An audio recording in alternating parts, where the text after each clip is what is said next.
¿Nos hemos preguntado alguna vez cómo es posible que un órgano se regenere? ¿O por qué aparecen ciertos bultos en animales que ya son mayores? Pues la respuesta a estas preguntas suele estar en un proceso celular llamado hiperplasia. Hoy vamos a meternos de lleno a analizar este mecanismo, que básicamente consiste en un aumento en el número de células, y vamos a ver por qué es tan importante en medicina veterinaria. Para entenderlo bien, vamos a seguir una ruta muy clara. Primero, vamos a definir qué es exactamente. Después, exploraremos su cara buena, la fisiológica, y también su cara mala, la patológica. Veremos cómo la identifican los profesionales y cerraremos con la gran pregunta. ¿Esto puede acabar en cáncer? Venga, vamos a ello. Bueno, pues empecemos por el principio, como debe ser. Para entender la hiperplasia, lo primero es tener clarísima su definición y sobre todo en qué se diferencia de otros procesos que también implican crecimiento. Aquí está la clave de todo. Hiperplasia es un aumento en el número de células. Ojo, no es que las células se hagan más grandes, no, es que se dividen y crean más células. Y esto es fundamental porque ya nos da una pista enorme. Solo puede ocurrir en tejidos cuyas células todavía tienen esa capacidad de dividirse, de hacer mitosis.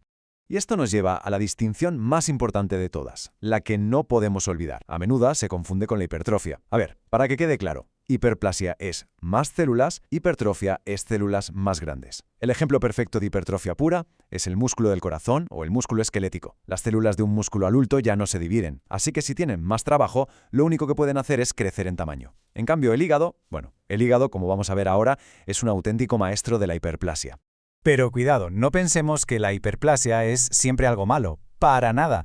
De hecho, es una herramienta increíble que tiene el cuerpo para adaptarse a diferentes situaciones. Esta es la que llamamos hiperplasia fisiológica, la versión buena del proceso. Y esta adaptación fisiológica la vemos principalmente de dos maneras. Por un lado, la hormonal, que responde a señales químicas del cuerpo, a las hormonas. Y por otro, la compensatoria, que es una respuesta de reparación alucinante. El ejemplo más claro de hiperplasia hormonal lo tenemos en el desarrollo de la glándula mamaria. Durante la pubertad y sobre todo en la gestación, las hormonas lanzan la orden de que se multipliquen las células glandulares a toda máquina. ¿Para qué? Pues para preparar al cuerpo para la lactancia. Es un proceso totalmente normal y perfectamente controlado. Y aquí tenemos algo que es realmente asombroso, la capacidad de regeneración del hígado.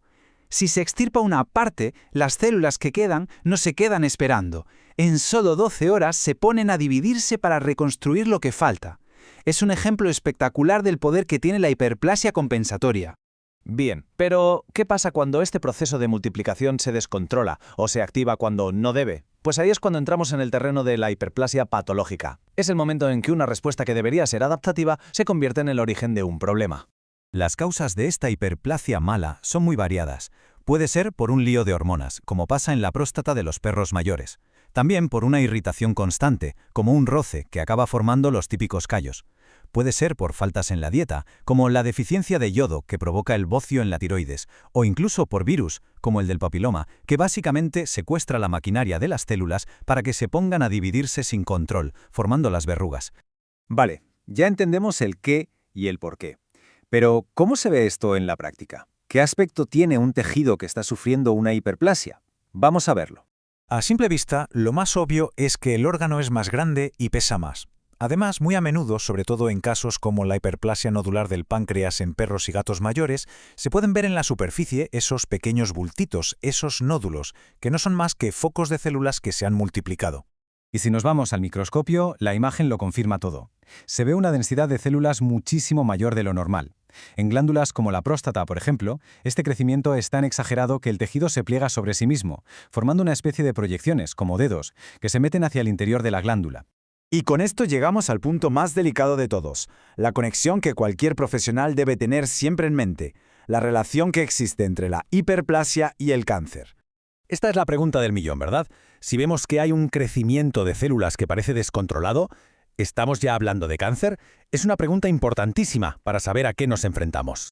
La respuesta corta y directa es no. A diferencia del cáncer, la hiperplasia normalmente se detiene e incluso puede revertir si eliminamos el estímulo que la está causando.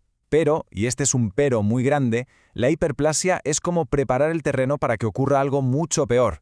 Es un entorno de alto riesgo. Hay una metáfora que lo explica de maravilla. Es un suelo fértil. Pensemos en ello. Cada vez que una célula se divide, hay una mínima posibilidad de que algo salga mal, de que haya una mutación. Pues bien, en un tejido con hiperplasia, con millones de células dividiéndose sin parar, esas probabilidades se disparan.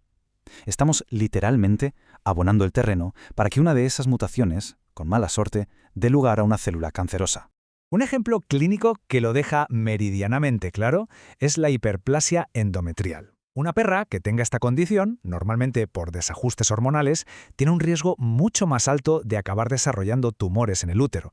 La hiperplasia es ese primer paso en un camino que puede volverse muy, muy peligroso. Así que, al final, la conclusión es esta.